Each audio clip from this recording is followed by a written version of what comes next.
You're crazy.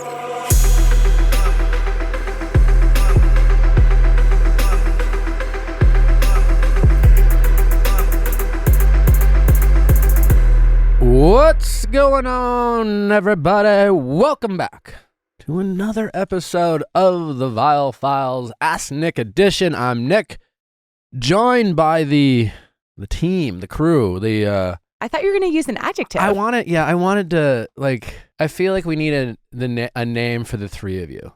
I feel like the audience, why'd you roll your eyes? Because this was brought me back to when we started working for you and you were like, we need a name for the two of you. And it just never worked.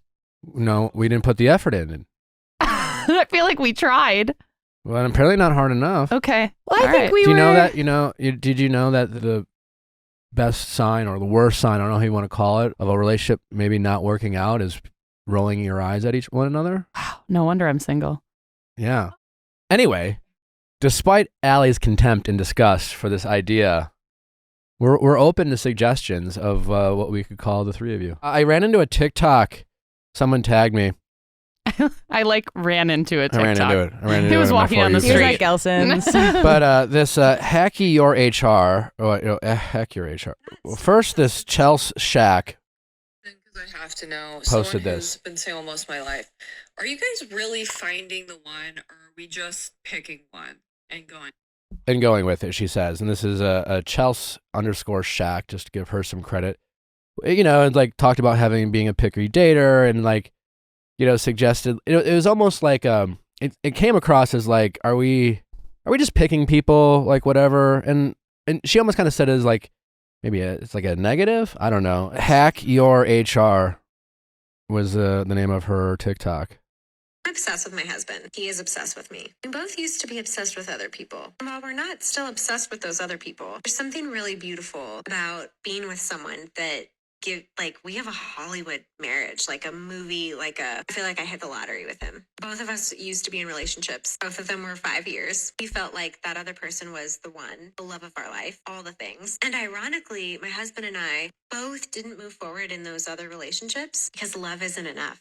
You can have chemistry and love, can't eat, can't sleep, World Series kind of stuff. And if you don't have aligned values, thoughts on kids, parenting, finances, how you want to spend your free time outside of work, how you want to work, it will not work. My husband and I have a really strong bond over being in love with each other, being fully aware that we used to have people that we could have picked. We strategically said no to. Are you guys I just, I agree with everything she said. I mean, it's a lot of things we already talk about on the show on a regular basis. I do think you have to pick your person every day, and as much as chemistry and love is great, but compatibility matters, So but she just kind of said it a different way. And it's kind of, I think we still have this mindset, that we just want to meet the one and have destiny introduce us to the person. And then we have that peace of mind that they're going to be our person. But yeah, love is a risk. We literally have to just at some point say, I'm going to pick you. I think you're it. You're not perfect because no one is. You have pros and cons, but I think this is what is a good fit for me because of how I feel about you and how attracted I am to you. And also because it works, because I like spending time with you and it's easy and we do have similar goals and we are on the same page with a lot of important things and values, and all those things matter. And we do someday have to just pick someone. And sometimes we have to not pick people we are hanging out with that we really like. So yeah, it's just sometimes it almost sounds unsexy, but it can be sexy in ways where I do think it is romantic to wake up and pick someone every day. I think it's romantic to know that you could have other people, but you choose not to be with them and you're willing to make sacrifices. But anyways, just a shout out to Hack Your HR. I've mentioned because she I found it because she included me in the comment asking if we should discuss in the podcast, but we're discussing. We're getting the ball rolling. We're getting the ball rolling. That makes me think a lot about how something in matchmaking that I feel like was a big framework that I used in trying to understand various people and the kinds of people that they would be compatible with is understanding which of your areas do you want alignment and agreement and which areas do you want balance, challenge, pushback. Because, there's certain ones where it's there's just too much friction. If you're not on the same page, I think certain things, especially when it comes to couples where one person is super extroverted or social or likes to be out a lot and someone's much more introverted, and the extroverted person like wants their partner in crime, their plus one, they're like out and about, like, you know, there's just things like that where they can be a wonderful, amazing, two like perfectly fitting people, but like if there's that tension of like constantly feeling like, oh, I'm gonna get dragged out or not, you know, like that's just like one area where it's like Sure. in general I find like alignment is a little bit closer to what you want, although there is of course then the couples who are like, oh, but I love that this person like makes me go out and do events Well, that I there's a wouldn't balance, usually right? do. You could be the introverted person who's just like, yeah, I'm like, I don't mind extroverts, but at the same time, I don't want someone who's constantly making me feel like I'm doing something wrong for not wanting to go out all the time. And another person can be like, yeah, I'm a bit introverted, but like I really enjoy people pushing me to go out, but being okay and understanding when I don't want to go out. And there is that balance. And like it is finding those people who like, even from a social standpoint, match your energy. You know, like those things matter. And I completely agree with her that like if you don't have compatibility, like love isn't enough. It just isn't. Over time, you have to enjoy being around that person. It has to be relatively easy. You have to be on the same page with like, you know, the things you want in your life on a daily basis, because But I also feel like an it just gets important challenging. part of that message was the fact that she was saying we both acknowledged that we've had serious partners in our past that at one point yeah. we thought were those people. Because I feel like a lot of times people fall into these traps of like, no one but you, babe. Totally. Like, didn't know love Yeah. until I loved you. Yeah, and like, yeah, exactly. because we want that romantic, perfect, the one story. And I'm like, find that more impressive that you can acknowledge, no, before I met you, I really thought I'd met the one. Yeah, the biggest And- takeaway I think is sometimes romance and love is just all about perspective. It's how you frame it in your mind, kind of to your point, Allie. Yeah, it's just like in 1950, yeah, like chances are your person was gonna be someone who was a virgin who had no other boyfriends or girlfriends. And But they it's- lived next door. and they live. Now it's 2023, and now your love of your life might be divorced with a kid. You know, does it make it any less romantic? No. You know, like different times. You know, we're dating earlier. You know, we're dating more people, et cetera, et cetera. And so sometimes I think we miss out on great people and great opportunities, and sometimes we don't give people enough time or space to show us who they really are because we're looking for the idea of someone, or we don't like their resume, and they don't come with this kind of romance built into meeting them. But we can create our romance and we can create our own love stories. We just have to change and reframe our perspective on these situations. Does anything come to mind for ways that you can give someone the space to show you who they are? Like because I know we talk a lot about like kind of the various things that you're looking for, and I'm curious if you have any insight on a relationship that creates the conditions for someone being able to like kind of display themselves in all of the ways that you might then analyze. Or It does take time. You have to be willing to invest in people and get to know them, and knowing that it might not work out. I was listening to the episode last week's Ask Nick, and when you were talking about your friend and wanting to set her up and how in all other aspects of her life, and I was kind of hard on her, saying like she's not going to reach her full potential until she's willing to take a risk, until she's willing to lose something. But that's true. You have to just, sometimes we have to, like, as I've said before, start play on a movie and watch it, knowing that it might not be your favorite movie. You might not even want to finish it. And you're not wasting your time by starting it and trying. You might be wasting your time by not ever giving anyone a real shot, because you're always looking for this magical meet cute. And it just, like, you know, again, like as I've said, and Don't Text Chicks Happy Birthday, out now, available for anyone to order. Like, your relationship doesn't care how you met. It really doesn't. And there's so many other variables that go into like your love story that might not have a chance to happen until 6, 12, 18 months into dating, or 2 years into dating. That might be part of your love story. And we all want our how we met love story, and, you know, to all happen in the first 2 weeks of meeting someone. And that's just, and to feel cinematic and to feel certain, so that way we can be like, I don't have to worry because I know I made the right choice. yeah, because in the first 2 weeks they were like incredible. It's like, I don't know, sometimes you just have to like play it out, see where it goes, and know that like 5 months in you might realize, damn it, Oops. not the one. Yeah. Not the one. I have to go through an awkward breakup. I have to have some tough conversations. I'm going to have to get over them. They're going to have to get over me. But like that, until we're willing to do that, you know, part of us not being able to find someone is being way too picky early on, and then not picky enough once we've decided we want to date them. I always say people read emails and text in the moods that they're in, not often in how we try to send them. Our tone and when we write is we're so often not self-aware of our tone. And Grammarly makes it so easy to get the tone right, to be efficient, to not have mistakes in grammar and mistakes in tone, and to sound like the person you want to sound like with the people you want to communicate with.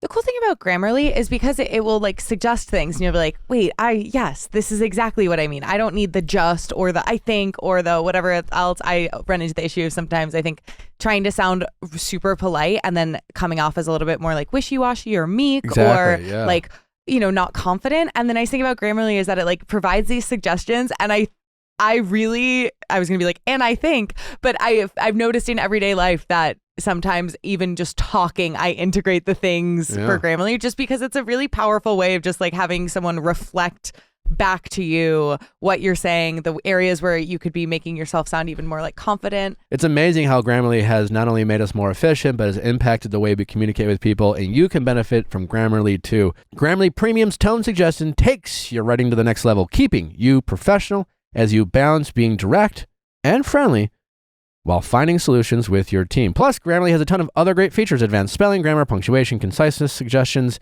to ensure your writing is professional, mistake-free, and clear. Go to Grammarly.com/tone to download and learn more about Grammarly Premium's advanced tone suggestions. That's Grammarly, GARAMMARLY.com/tone, TONE. Noom. Shavings make a pile, and meeting your wellness goals is not easy.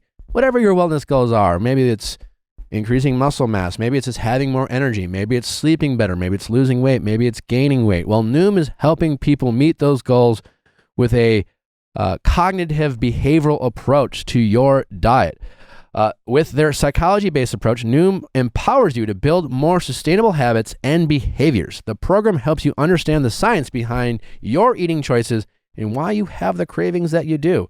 Everyone's journey is different, so your daily lessons are personalized to you and your goals. Specific principles like cognitive behavioral therapy help you understand your relationship with food. Noom allows me to stay on track because it's about consistency, it's about healthy habits, it's about just incorporating the food and behaviors that allow you to meet the goals that you have. And Noom, it helps you stay on track, and it's easy to use. They have a great app. It's great to track your success. If you like tracking your progress, Noom makes it easy to do that, and it makes you feel kind of rewarded for these good behaviors. And again, it's not a diet, it's more just a lifestyle approach. So stop choosing health trends and build sustainable, healthy habits with Noom's psychology-based approach. Sign up for your trial today at Noom.com/VIALL. That is Noom, NOOM.com/VIALL to sign up for your trial today. Check out Noom's first ever book, The Noom Mindset, a deep dive into the psychology of behavior change. Available to buy now wherever books are sold.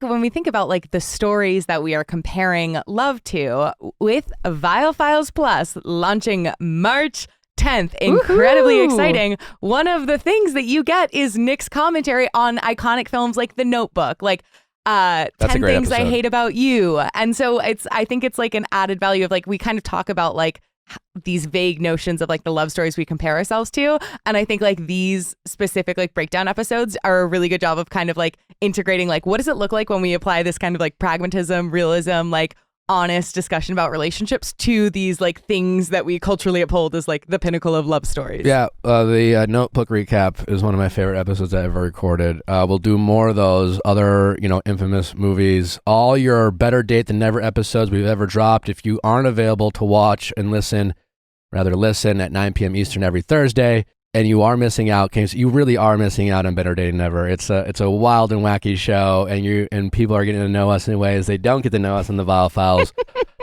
Three inebriated people talking about sex. Snowballing. Really loose. Snowplowing. Whatever the fuck. That was snowballing. That was uncomfortable. Snowballing sounds like a gross sex thing. So is snow blowing.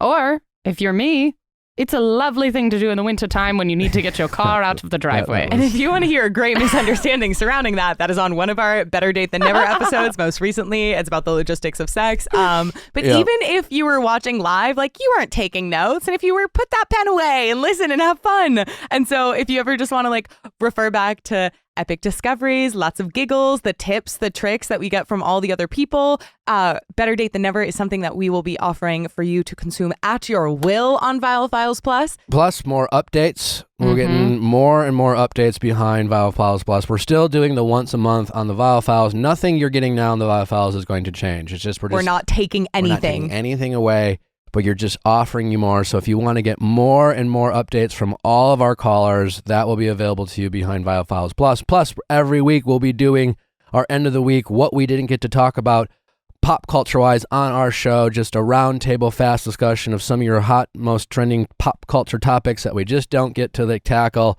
because we're just enjoying our guest or having texting office hours. So that and much, much more. Some more recaps from some of your favorite reality TV shows, other movies, TV shows. We're open to suggestions. But we just want to give you all the things that you want. Like, I don't know if you guys are watching the Murdoch murder case. Not Wild yet. shit. You got to watch the Netflix documentary. But, you know, that's an example of something we don't have time to break down and recap on the Viall Files. But Files Plus, stuff like that will be available to you, rather than just like a 5-minute discussion of like, that's some crazy shit that he did. Write in, send us your questions, ask Nick at theviallfiles.com.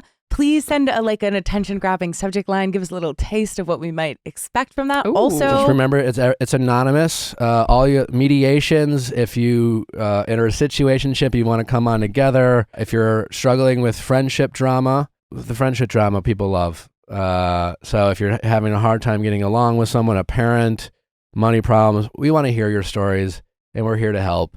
if you've already been on the show, let Give us us an know how update. you're doing. It doesn't need to be some big grand update of like, this is how the story ended. Like, it doesn't need to be a beautiful bow. It can just be like a intermittent, like, instead of crying every day, I cry every other day. People like, are invested growth. in your stories. Yeah. They are, and we are deeply invested in your stories.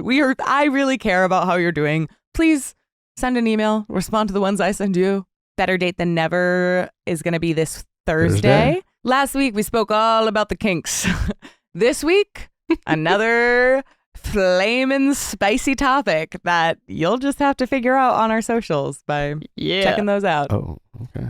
Or because I'm guessing you've just thrown us something live that will then become the theme, as is Maybe. typically our practice. Hard to know what Nick will pick out. Hard to know. As long as we make each other uncomfortable. Cheers. That should be our slogan in Latin, as long as we make each other uncomfortable. Georgia Hasarati, I don't know if I'm pronouncing her last name right, but from The Perfect Match, Georgia joins us. Also, she's from Too Hot to Handle. She's Harry Jowsey's former ex, who he was talking about when Harry came on the show. We'll get into all her time on Too Hot to Handle, maybe get her thoughts on the Francesca and Savannah drama of it all. But she'll be here to wrap up all the things that happened now that all the episodes have dropped and all that drama. So Georgia will be with us. Plus, Kathy Kelly, friend of show, will be with us to help break down the next episode of The Bachelor. Hopefully Zach cannot be a dick this week. Who knows? We'll see. We will see. Right now, Hungry Root is offering the Viall File listeners 30% off your first delivery and free veggies for life. Just go to hungryroot.com/VIALL. Don't forget to use our links so they know we sent you. Hungry Root is giving you healthy foods, healthy meals delivered right to your door. They're super easy to make. Allie talks all the time about, like, she specifically is getting meals that are designed to be able to make in 20 minutes or less. They have all different varieties. And again, the best part is Hungry Root is pulling from great sourced ingredients. So you're getting healthy, hearty, good for you meals with great ingredients. Yeah, and it's not just a meal kit service. So not only do you get the delicious meals, you get snacks. You can fill your day with other various ingredients. They have drinks. I've added in cold brew. I've added in smoothies, protein shakes, but I've also had just like little, cheese to munch on, crackers, great bars that I can just throw in my bag and take to the office. So not only do I have a great dinner to look forward to, I'm like, here's the jerky stick. And the time alone saved grocery shopping Oh my is awesome, God. in addition to the time saved with all of the great various levels of prepared food. And you can pick your delivery date. So I'm always like, please come on a Saturday when I know I'll be home. I'll unpack it. I'm set for the week. Love that. Again, right now, Hungry Root is offering the Viall Files listeners 30% off your first delivery and free veggies for life, people. So go to hungryroot.com/VIALL. Get your 30% off your first delivery and get your free veggies. That's hungryroot.com/VIALL. Don't forget to use our link so they know we sent you. Spring's approaching. Summer's approaching. It's time to start thinking about maybe some new furniture. Maybe we need to redesign the living room. Maybe it's the outdoor furniture. Maybe we want to start having some great outdoor parties. Well, Article has you covered for all those needs and necessities. Article is making amazing furniture. It's modern. It has a kind of mid-century Scandinavian, industrial, and bohemian design. It's high quality. It's very durable. It lasts, and it's super affordable. I've always gotten great compliments on my Article furniture, and you can too. Plus, they have just great prices because they don't have the middleman. They don't have the showrooms. Their shopping experience is all online, and it's great because their pieces, one, look like they do online. Most of their furniture they have, you get within a couple days or a couple weeks of getting. That's not the case for a lot of furniture. They're doing great things. And if you need some furniture right quick, just go to Article, check out their selection. You will be very impressed and surprised. And again, it's quality furniture at an amazing price. Article is offering our listeners $50 off your first purchase of $100 or more. To claim, visit article.com/VIALL. And the discount will be automatically applied at checkout. That is article.com/VIALL for $50 off your first purchase of $100 or more. Start shopping with Article. All right, well, let's get to our callers.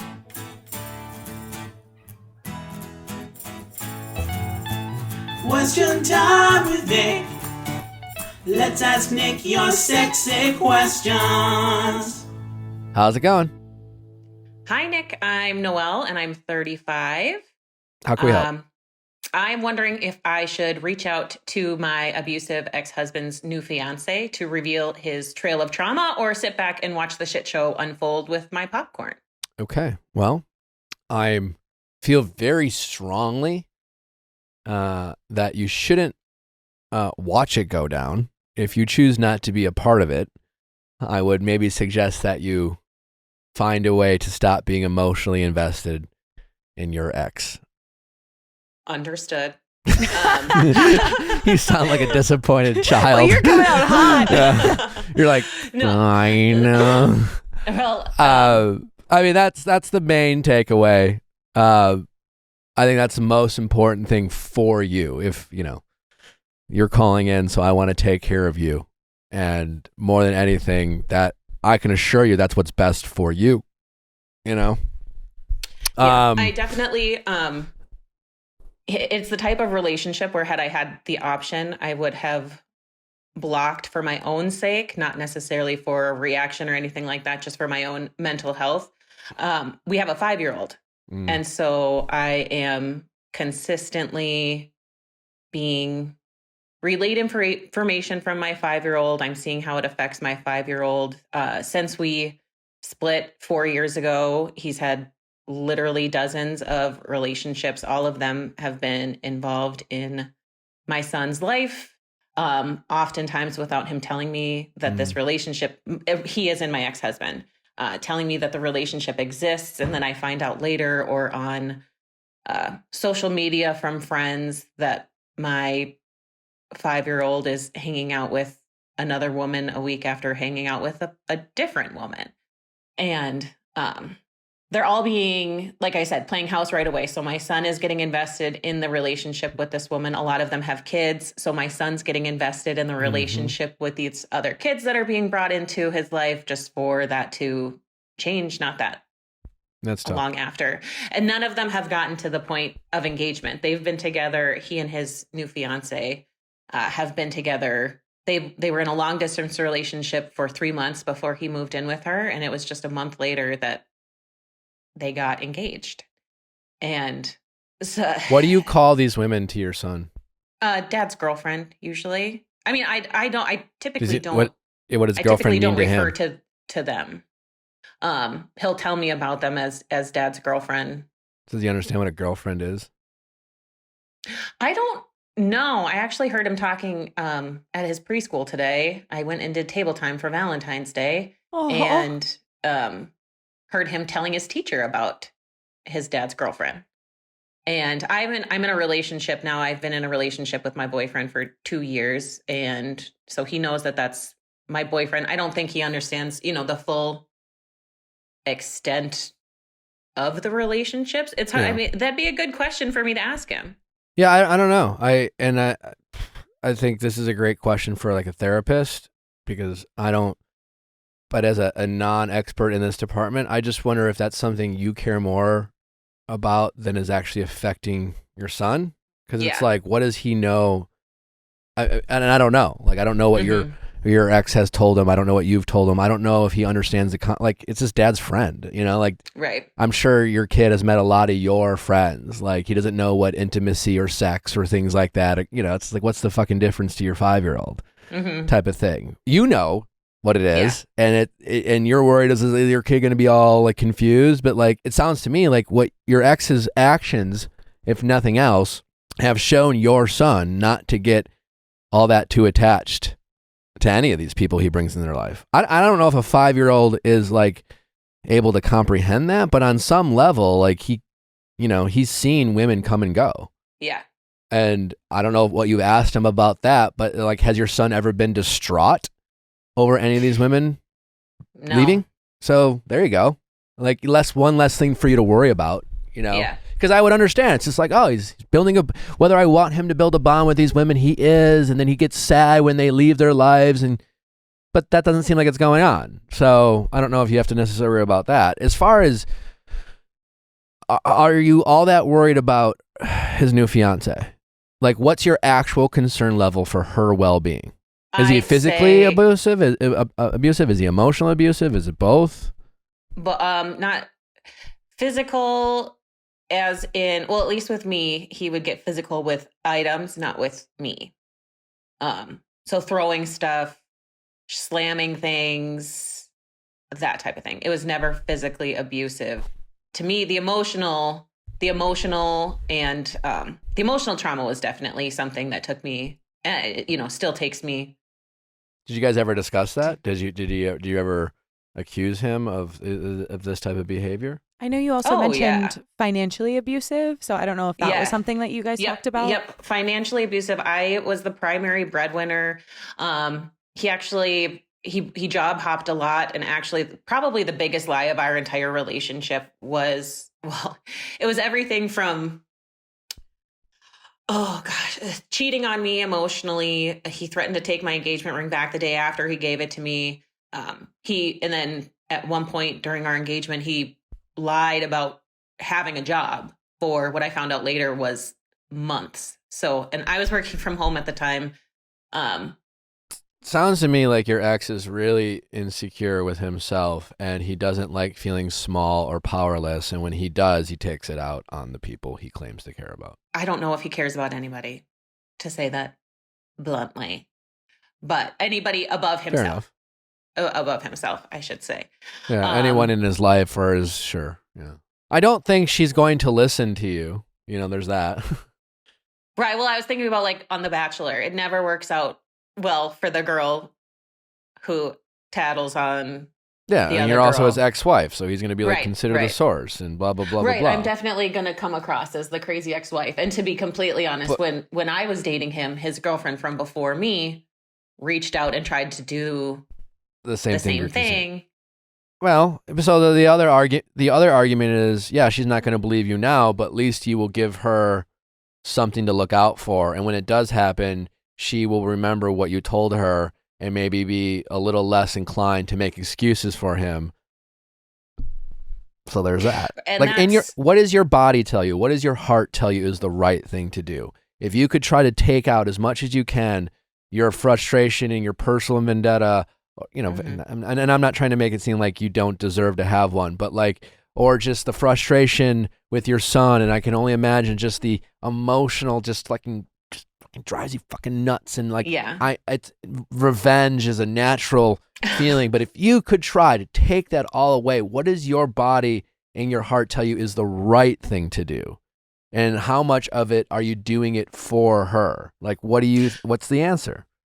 Right. I like you said, I don't think she would listen to me. When it happened to me, I didn't listen to the girlfriend, but she was someone that I reached out to after everything kind of blew up in my face, and relied on, I guess, a little bit, kind of vented to a little bit about feeling like someone else knew exactly what it was that I had went through, just on a different level at a different point in their lives. Do you feel safe putting yourself out there?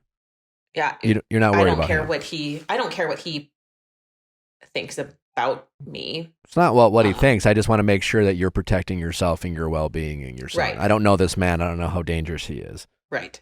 Yeah, physically safe. He's a lot of talk and not a lot of bite usually, but very harsh with his words. And like I said, it's said, do you share custody? I'm assuming. Mm-hmm. Yeah. Yeah. Only he moved from, when he met this woman, he moved from being an hour away to 4 hours away. So the exchanges are a little bit more difficult. There's less interaction because he can't make it to things like basketball games and preschool drop off and Christmas programs and those different types of things, which is also another reason why it's been really hard to physically meet her. Why our exchange was only sure. In I guess I think at the end of the day, I just want you to just think long and hard about. I think it's really about prioritizing what's important. Mm-hmm. Okay, you and your son's well-being is number one as far as you're concerned, and you're stuck in this very kind of complicated thing where it might require you to be selfish over someone else's needs. Like in an altruistic world, you'd want to let this woman know what she's getting involved in, but you have to consider how you telling her and your husband finding out is going to impact your emotional well-being and your son's well-being, et cetera, et cetera. Yeah. And I think you want to prioritize and think about those things first. If you feel like ultimately your son's going to be fine and you're going to be fine, and this is really you deciding, should you tell her or should you not, then maybe you tell her, because I'd want to know, but I just don't want you to, what I don't want is you to get caught up in the drama of it all. And I don't want you to convince yourself that you really want to tell her, but all you really want to do is fuck with his life a little bit and be a little toxic because he's clearly toxic to you. And it would be a normal human feeling and response to want to get back at him for all the pain he's caused you. And I just want to make sure whatever you decide, it's for the right reasons and it's not for toxic reasons, and it's not going to create more drama and more headache in your life in the long run. But ultimately, all things being equal, yes, I would love for you to let this woman know what she's getting involved with. But I think you just have to make some very difficult decisions because there's a child involved and things like that. And you just have to try to be honest with yourself, but what your real motive is here. Because I'm sure this other woman has her own support system and et cetera, and she's an adult and she'll figure it out for herself. I mean, it doesn't sound like your ex is all too good at like hiding the fact of who he is. So eventually she'll figure it out, and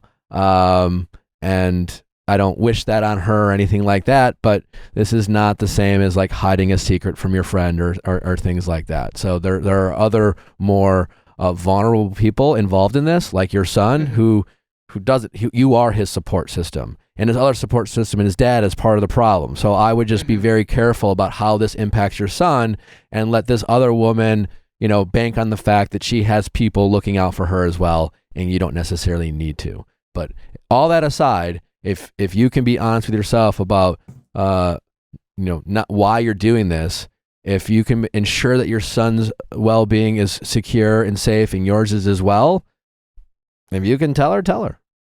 Yeah.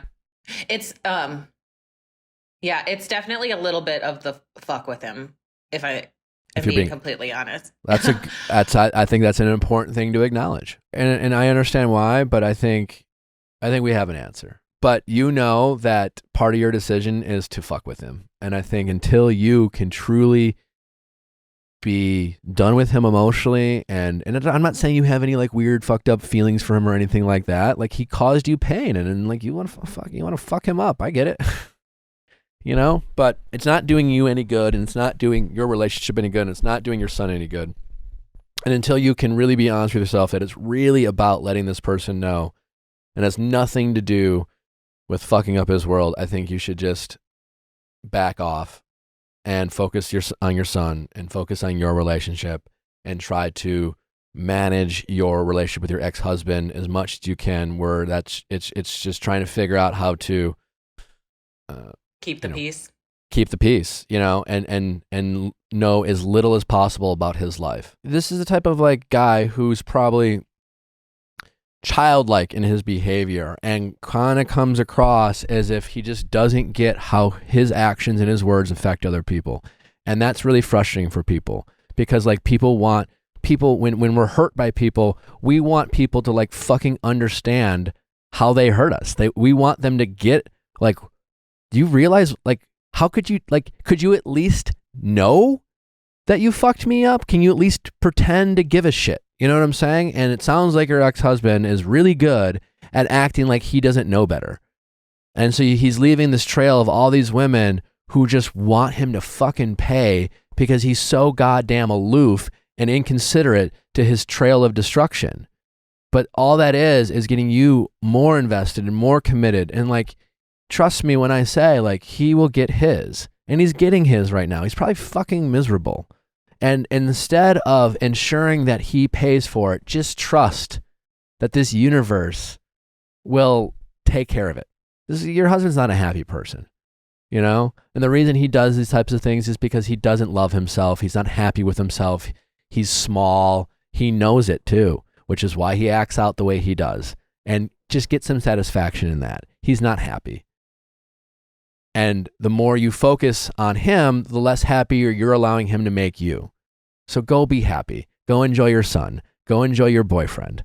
You know, stop letting this guy have power over you. That's where my waffling came from, of just like, well, I suppose wording it as, you know, sitting on the sideline and watching it go down. I shouldn't even care about that. But obviously his failures give me a little bit of like a Sure, I get it. And it's okay for you to, it's okay that it's a normal thing that you're feeling. So you have to just tell yourself, there's nothing wrong with me that I want this revenge. It's normal, but it's not serving me. Mm-hmm. And because I want to serve me and I want what's best for me and I want what's best for my son, I'm going to go out of my way to block him, whatever I have to do to find out as little as possible about his choices in his life that don't affect my son or me. What's your advice on how to stop giving a fuck?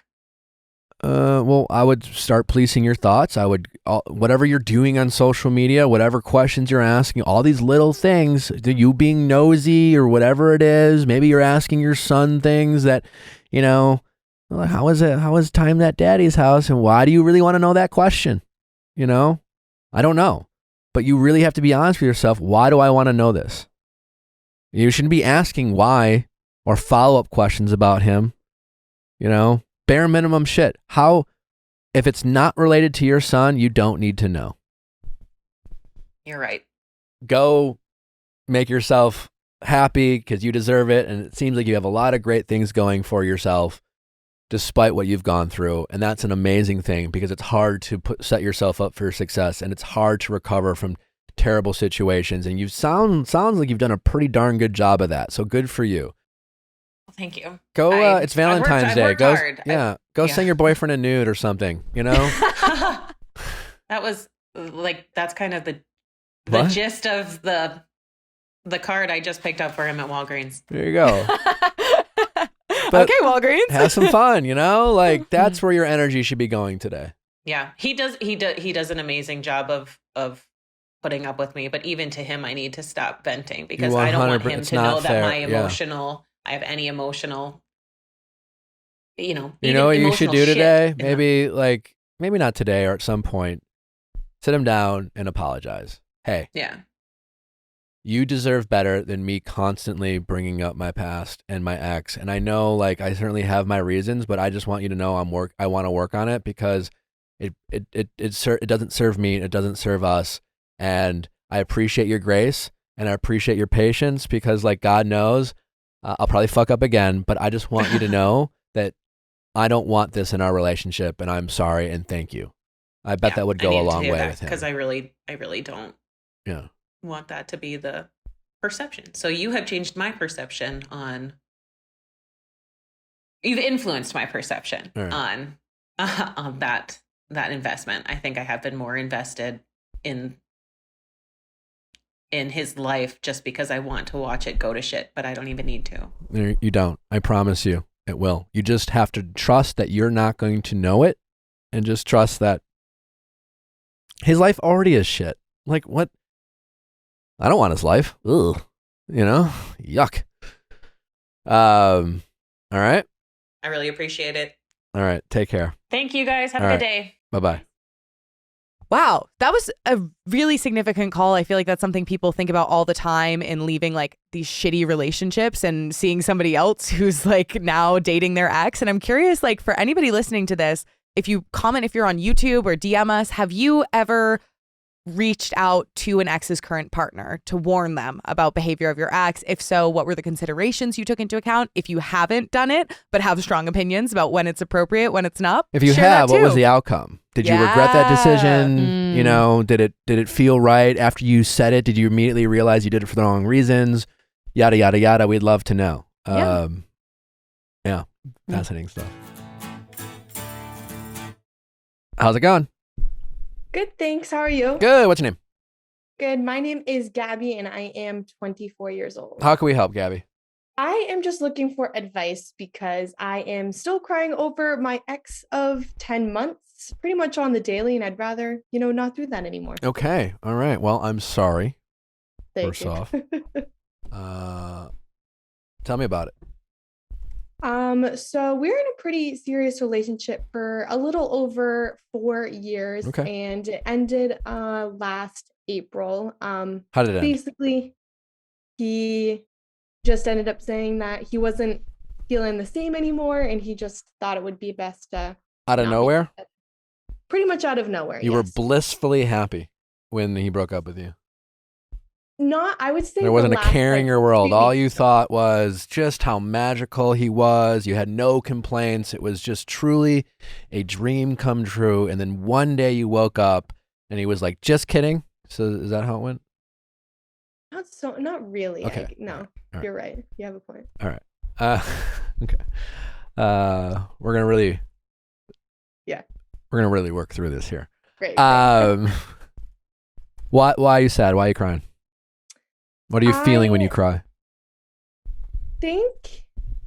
I feel just, and I know I shouldn't really feel this way. I feel like a little bit betrayed that he just kind of decided not to be with me anymore. Although that was, ultimately his decision. But I feel I'm sure he made a lot of promises to you in that relationship.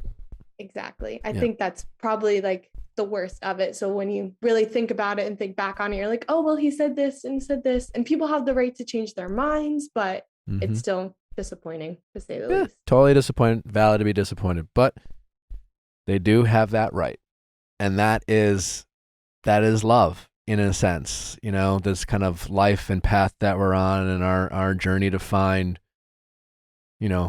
true happiness in a partner. It comes with great risks and it's a lot of trial and error. And you have certainly said things in your life that you either didn't mean or just changed your mind. Yes.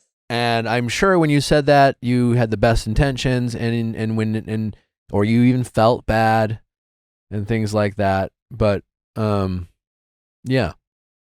I can assure you that the part of you that is crying over him still because you feel betrayed is just your ego.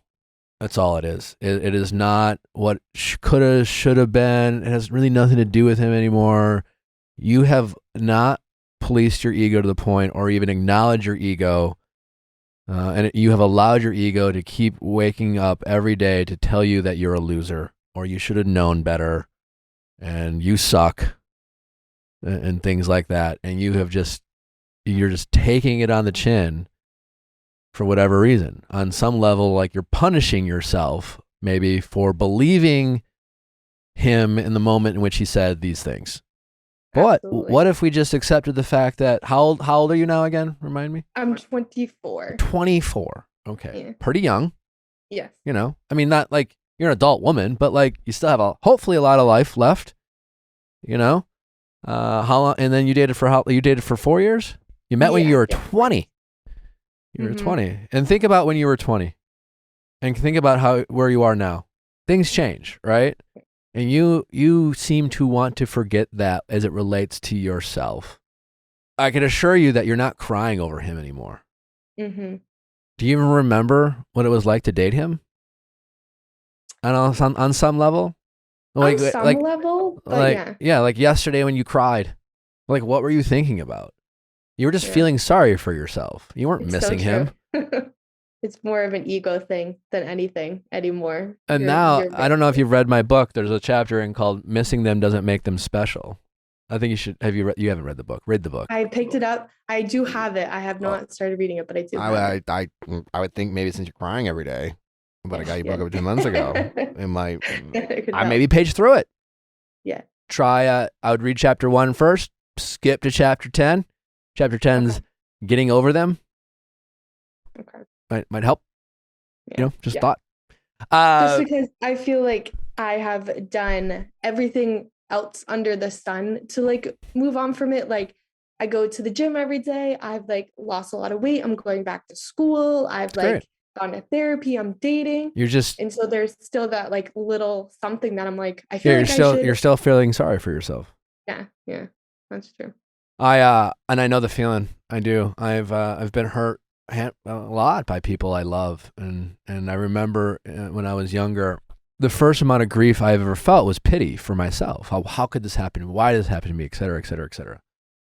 And I would spend months, like you, on that feeling, that thought. And I didn't even get to like processing the fucking breakup because I was too busy feeling sorry for myself. Before I could even get to like why I was sad or even it was worth being sad or if they were worth my time or were we healthy? Was I fulfilled? Is this what I really wanted? I just felt pity for myself. How could I date someone for 4 years only for them to just wake up one day and not want to date me? How could I date someone and have my fiancé cheat on me or whatever? Like how could I date someone and have him just ghost me completely? That was another girlfriend. You know what I'm saying? Like just felt sorry for myself all the time.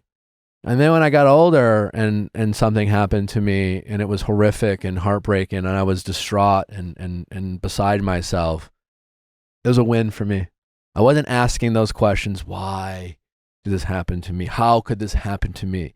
Like, this isn't going to be the last time some shit happens to you. It's just not, you know? So stop wasting your life and wasting your time and stop feeling sorry for yourself. God knows you've done enough of that. And start, instead of feeling sorry for yourself, be proud of yourself, especially as you start getting over it. Hey, I survived this. I did this. I'm working on myself.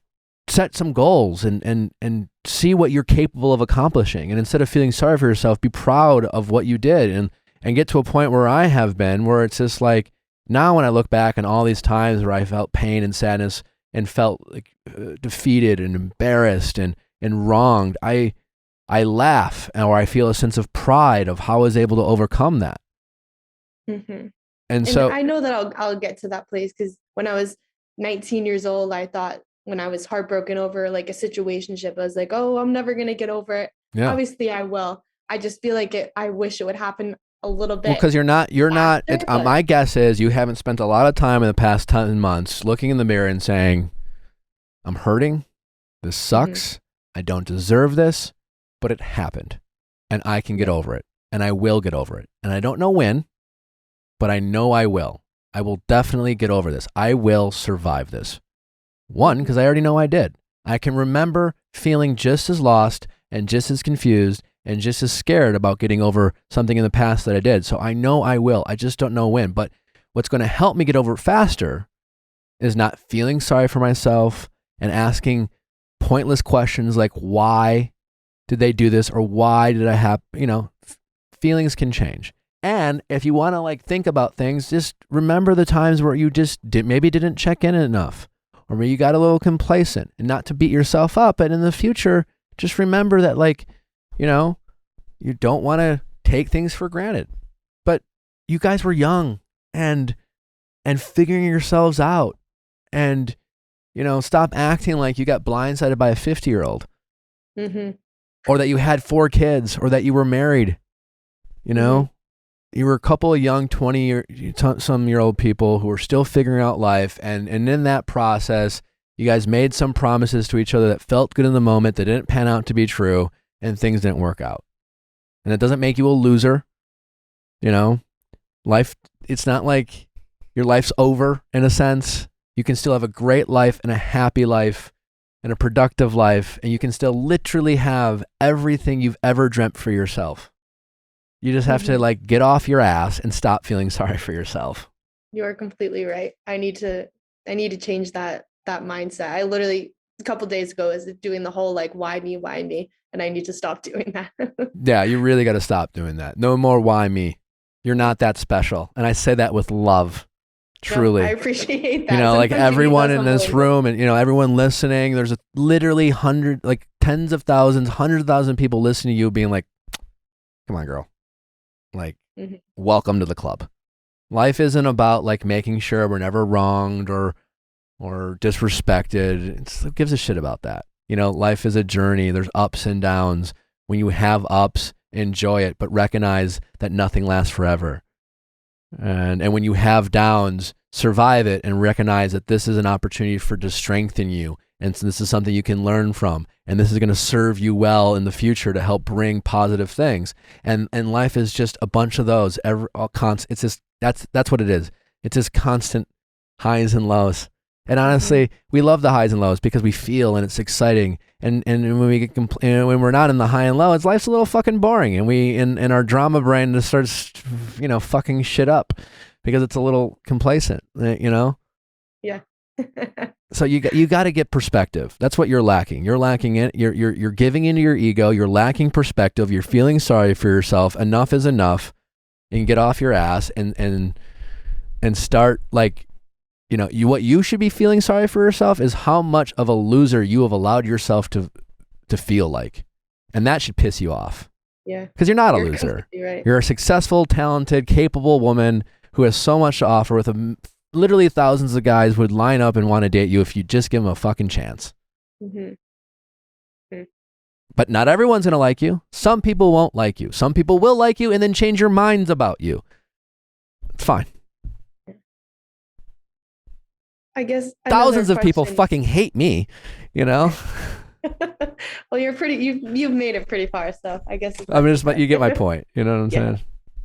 I guess another question I had was, you go online, and obviously I try not to compare it to other people, but there's people who post on TikTok and all of this where they just get out of these multi-year relationships and like 3 months later are like, oh, you'll find love again. It'll happen. It happens so fast. And I'm like, I feel like that is not going to happen for me. Firstly, you keep telling yourself that. You don't fucking know. And the internet's fake. Who the fuck knows what's going on there or what people are projecting? And some people just want to fake it till they make it. But you're definitely not going to move on when you keep telling yourself you can't move on. And I don't know what's going to happen for you. Maybe right now you should be single. Maybe you're too attached to having a boyfriend. And maybe too much of your self-worth is tied up into having some guy pick you. And maybe you need to spend some time getting good at being single and happy being single and proud of yourself for being single, and look back and look at all the things you accomplish in the next 12 months that I believe you're going to do. And you're going to crush life as a single woman. And you're going to get all this confidence about how much you don't need someone, but you would like someone in your life that serves you and elevates you and things like that. And you can have so much pride around that. And so maybe it's time for you to just stop worrying about when you're going to find someone and just start focusing on you. I think that's exactly it. I just don't I don't want to feel the pressure of trying, like, wanting to find somebody else. You're 24 years old. You're Yeah, 24. And I know that doesn't feel as young as I think it is, but you've definitely, it should piss you off how much, if you're worried about like being 24 and not finding love yet, well then you should get real fucking pissed off how much time you wasted on feeling sorry for yourself. Mm-hmm. You didn't expect this. You weren't prepared for it. It hurt you. And I'm sorry. And I'm sorry at the time when it happened, it broke you and it rattled your confidence in yourself. And trust me when I say, I know how you feel, but you can survive this. You can get through it and you can be better for it. And you can be proud of yourself and you can be a stronger version of yourself. You just have to want it. It's entirely up to you. Easier said than done, but it's definitely possible. I know. You can do it. You have to want to do it. Right now, you are addicted to missing him. You are addicted to this pain that you have lived with for the past 10 years. It has become a part of who you are. And even that is going to be something you're going to have to change. Have you gotten therapy?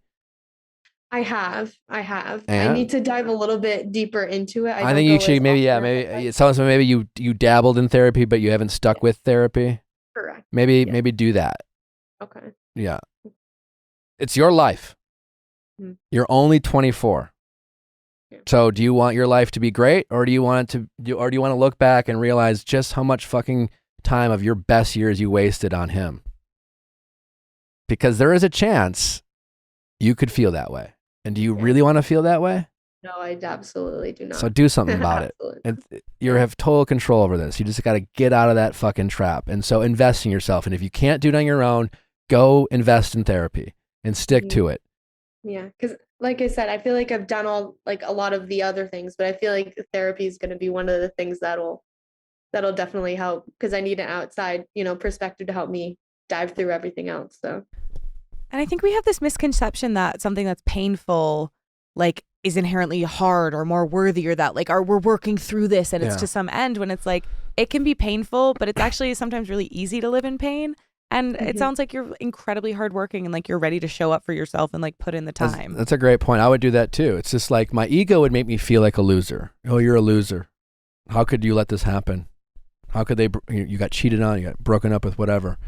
And to make myself feel like less of a loser, I was like, you know what? I'll just endure this pain because I'm strong. And maybe there's some Catholic guilt or whatever, but like, yeah, like no one cares how much you're making yourself suffer for no reason. It's just a total waste. It's definitely a lot harder to not feel sorry for yourself. To put the work in to change that, it's a lot harder. It's easier to live in feeling sorry for yourself. That's a good point.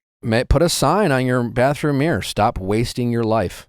That's what you're doing. Yeah, I am. You're right. I want at least 3 days this week where you start feeling sad for yourself and you lock it the fuck up and you stop going down that rabbit hole and stop feeling sorry for yourself. And it's not going to be perfect, but I want progress.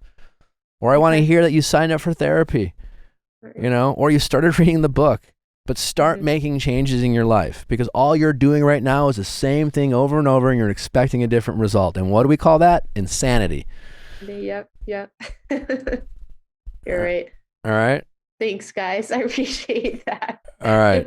Don't ignore us when we follow up. I won't. I promise. All right. We care about you. Happy Valentine's Day. Thank you. All right. Appreciate it. Bye-bye. Bye. Bye. Was I too hard on her? No, it was just some signature Nick Viall. Tough love. Gotta get out of your own. I've been there. Fuck, I've been there. It felt like one of those massages where you're like, ow! Yeah. But it really gotta work helps out the at notch. end. You're like, just breathe. Yeah.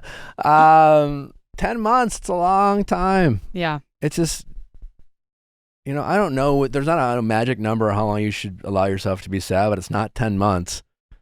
I don't even know if it's a month. And you're going to have periods and moments where like flashes of painful memories come and go, but you just allow yourself to feel, process, and let it pass. Most feelings are temporary. Yeah. And also, I think like the gravity of the situation of like kind of heightening the stakes for yourself, of being like, you don't get to go back and have a year of being 24 where you invested in yourself and you like valued your friendships and you like she's going back to school, like kicking ass, like all these things. Like I think sometimes that like kind of like fear-based mentality is really effective for me, being like, this is in the drain, in the toilet. Yeah, for anyone listening in your in your 20s, as old as you might feel, these are the best years of your fucking life. Well, I don't know. I mean, I've had some great years in my 30s and 40s, but these are years you will never get back. The best evolution years, I think, for the changing. most freedom you'll have, the right to be selfish, and the most like you're being your peak physical self. So like, stop fucking wasting time on people who don't want to invest in you. So invest, like there's a time for a little bit of pity, but like limit that fucking shit. You're not helping yourself out. You're wasting your fucking life. Anyway, I'm done. How's it going? Good. My name's Hannah. I am 30 years old, and I had the birthday trip from hell that is threatening to ruin a friendship with a very close friend with whom I'm supposed to be the maid of honor in her wedding. So I'm looking for some advice on how to navigate some tough conversations with her about her behavior. Okay, what happened on the birthday? So we had left on a sort of red-eye flight and flown out for 4 days. It was a mix of a couple of different friend groups of mine. And my closest friend she showed up to my house in a mood that was very clear. So she had slept on the flight, which was great. She has a pretty stressful job and is also a mom, which is not something I can relate to, but we're very close and I love her children, but they're little and very stressful. So I was picking up on her energy, which was not great to begin with. So she slept the whole flight, thought that was great. Some of us were going to go out when we got there. So we were going to land like 1 a.m. Vegas time. And I sort of pulled her aside and was like, just want to make sure you feel absolutely no pressure. I want you to be intentional with your time. You have the opportunity to sleep in a hotel bed all to yourself. And maybe you should just take advantage of tonight to stay in, rest, and be ready to go tomorrow for like boozy brunch, 48 hours, well rested. She's like, that's probably a good idea. Great. We got to the hotel and we had 2 rooms booked. One had a suite because it was going to have to fit 5 people, but the 5th bed was like a pretty shitty pull-out couch. The other room was just going to have 2 beds that would have 2 and 2. So not everybody knows each other well, but there's enough where the 2 groups would break up and it wouldn't be weird. We stop in the first of the rooms, and one of the friends this friend who we'll just call Jamie, she doesn't know this other friend particularly well. And she's like, maybe we can break up the rooms this way. Well, Jamie like did not like this suggestion and bites her head off. We have been at the hotel all of 10 minutes and she snaps at her and immediately it is so awkward. Jamie is the potential maid of honor? She's the bride. I would be her maid of honor. Okay. Yeah. So Jamie, the bride, snaps. Yeah. Okay. It is so awkward. My Apple Watch tells me that my heart rate has hit it should be in this zone if I'm exercising. And it's like, you appear to be sitting down, but your heart rate is at 120. So it's only ever told me this if I'm like having a panic attack before. So I'm going into smoothing this over mode because we've been here 15 minutes and also it's Vegas and we're here for my birthday. I don't fucking care where anybody sleeps. For all I care, I'll pass out in the bathtub later. So I really quickly smooth things over, but it's awkward. So I'm like, you two here. I'll take the pull-out couch. Not a big deal. Do not care. Sleep is not my priority on this trip. She went to sleep right away. We went out for a little bit, came back in the morning. I was like, Jamie, you were pretty unpleasant last night. And she's like, you could argue it was assertive. And I was like, you could argue that, but you'd be incorrect. And we're also not going to argue that. And I think I made a comment about it being bratty, not assertive, and just sort of put down a line of like, we're not going to argue it. Assertive communication implies that all parties win and no parties won because it was just really awkward. So she took a shower and put in the group chat, like, the water pressure is amazing. I feel much better. Sorry, everybody. And it was very disproportionate to the level of awkwardness that she had and the tone she had set. Well, I mean, like, I guess, were you looking for a proportionate response in that moment?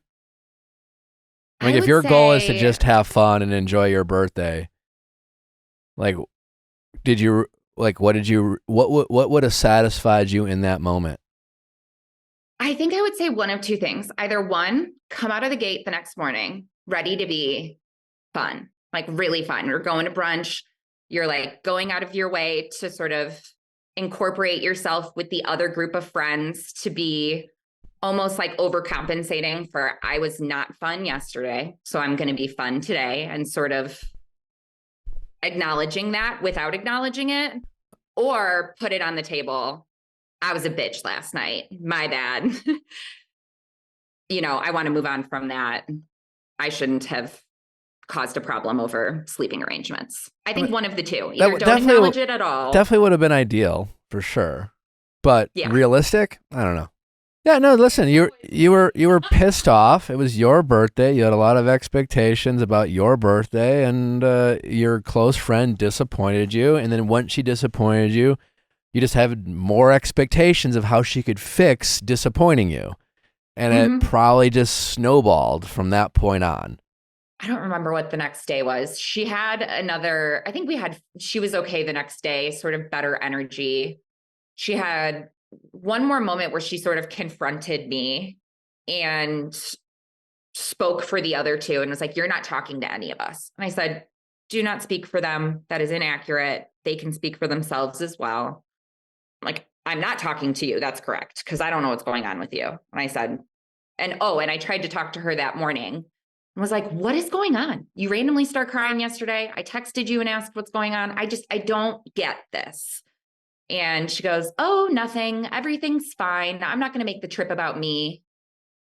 And so I just got up and got in the shower because I'm like, this is now the third time I've asked, what the fuck?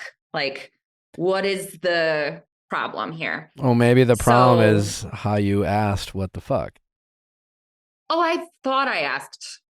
We were in bed, like, she, again, comes over and says it to me. And I'm like, it was more of an exasperated, like, what's going on? Like, talk to me, Yeah.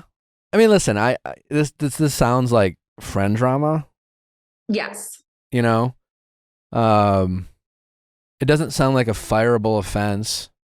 No. It sounds like I could never. You might consider the fact that you've outgrown each other. So I think that is sort of where I'm looking for advice on how to navigate the conversation of it's a lack of self-awareness ever since, like, and you can see I shared some of the screenshots. She's like, I didn't say anything that could be perceived as mean. I'm like, I never said you were mean. I don't think you're a mean person. Again, she argued that it was assertive, but it was. Yeah, maybe it's just more stubbornness than a lack of self-awareness. Fair. But I also see these patterns in her life where I just kind of I almost want to look and be like, how is this working for you? This communication style, because she's very defensive and on the defensive quite a bit when no one is attacking. Mm-hmm. I think that's a very common theme in her life where it's like, you are not under attack. There's another instance. This was like the final one where we left and she didn't speak to me again. She was on this end of the table and another friend of mine is on the very opposite end of the table. It's like a really long table. It fits 12 and there's only 8 of us. So we got in the bill and some people had been drinking and some weren't. And so she decided she's like doing the math to figure out how much everyone owes. And she has it all figured out. And she is like, okay, for the bill. And my one friend that she doesn't know well speaks up and is like, oh, I have an app, like if you need help splitting it. And she's like, I already did the fucking math, but if you don't trust me, and like tosses the bill and the stuff like to the middle of the table and is like, I'm going for a walk. I just put my head down. It was like, Yeah, oh my God. she sounds Like, either she's reactive or going through something. I don't know. What it sounds like to me on this end, hearing your story, is that you are acting more like her therapist who was on a trip with her on vacation, and she's constantly disappointing you with her decisions, and you feel like a failure as a therapist rather than a friend. So, you're not going to be able to change her. You're not going to be able to, you're not her therapist, her mentor, your parent. You can't tell her what to do. So this is who she is for the most part. And I think you're just, for your own well-being, you just have to, you can share your disappointment and talk with her about like, hey, this bothered me, but I wouldn't make it a project for you to get her to see what you see. And maybe it's just a difference and maybe she's just going through something. I don't know. I mean, it's possible she's going through something and doesn't know how to say it, or maybe she doesn't even know how to contextualize what she's feeling. And maybe she doesn't want to tell you, her friend, the therapist who like might therapize her or whatever, or, make her feel like she's doing something wrong. I don't know, who really knows. But I think in terms of just for yourself and for you to kind of let this go, I think you maybe just accept that that wasn't the type of environment that she was going to thrive in, and then take that for what it is. Reframe your expectations as her maid of honor planning her wedding to like prepare yourself, like limit your expectations. How much, hey, you're the bride. What do you want? What do you want from me? And if you don't want to be her maid of honor, you don't have to be her maid of honor, Yeah. But if you're willing to be your maid of honor, then, maid of honors kind of can take a beating sometimes. And it can be a stress, but like, don't be her maid of honor if all you're going to do is write a bunch of mental IOUs to yourself of how she owes you for what you're willing to do for her. Don't be her friend just so you can tell yourself you're being a better friend to her than she is to you. Right.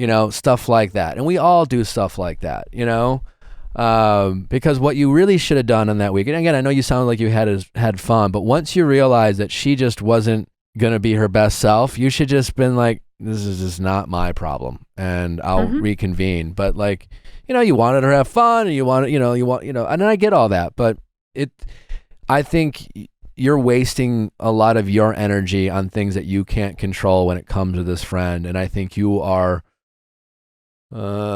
making a situation harder than it needs to be. I think just focus on the friendship and then ask yourself, what do I really need from this friendship for it to remain a friendship? Because it sounds like you still want to remain her friend, and it sounds like you still can, nothing fireable. But like, again, you just got to reframe your expectations right now. And that's okay. Like, listen, like, she's not the same friend she was when you guys were 20. That's fine.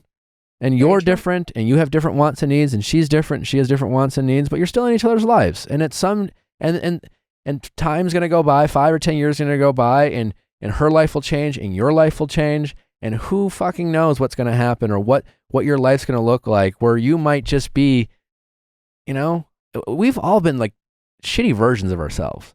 We've gone through periods of our life where we just can't get out of our own way. We're just self-centered, and we're down on ourselves, and we feel like we can't catch a break. So we become more self-centered and more into our bullshit. And the world's out to get us. And the world's out to get us. And we feel validated because we feel so wrong. We can't catch a fucking break. And everyone else just sees us as like self-centered and rude.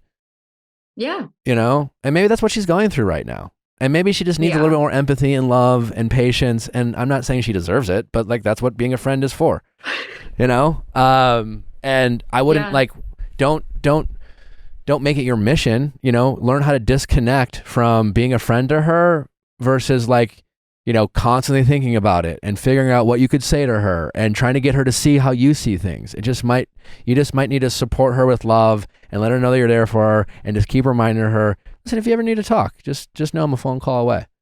But right now, I mean, I'm seeing some of these messages. It's a lot of lecturing. It's a lot of telling her where you thought she fucked up and what she should do differently and what she did wrong. And you might be right about all those things, but you're not getting through to her, you know? No. And it's only just making you more frustrated and more mad. And maybe I think you just might need to change your approach, and just say, listen, at the end of the day, I know I still want to be your friend. I'm a little frustrated. Like some time needs to pass. Like whatever. Where she was just never gonna make me happy on my birthday. Yeah, that makes sense. I go back and forth between feeling like she wants me to treat her like my responsibility, but then make her specifically ask. Yeah. Yeah. No, but or she just wants to take her advice, or she just wants to vent. You know, or maybe she just wants to feel sorry for herself, or maybe she's just like this with everyone. I mean, I know what it's like. I've been that person, and I have a lot of friends who've been through ruts, and they're insufferable to be around. Mm-hmm. You know, and they're self-centered, and you feel pity for them, but like, you know, maybe she's just fucking going through it. Yeah. You know, but unless she specifically says, you know, I want you to really come down on me, and then she doesn't, you know, it's true. Right now in this period, that whatever she's going through, you don't need her for emotional support. You don't need her to make sure you have fun on your birthday. You don't need her for a lot of things. Right now, she needs you. And maybe how she needs you is not how you want to be there for her. Maybe she just needs you to just be. So, yeah. You know, do you want to be right or do you want to be happy? Right now, I think you want to be right. You are correct. All right. Well, I've been there. Yeah. God damn it, Nick. All right. Well, hopefully this was helpful. We would love an update. However this update is. Yeah. Just keep us posted on the friendship. And we'd really appreciate it. All right. You guys take care. Have a good day. All right. You as well. Thanks for your time. Thank you. All right. Bye-bye. Of course. Bye. Bye. Thanks for listening, guys. Don't forget Kathy Kelly to recap The Bachelor, Georgia from Perfect Match for Going Deeper. Send in those questions at asknick@theviallfiles.com. Don't miss Better Date Than Never, 9 p.m. Eastern on Thursday night. Have a great day.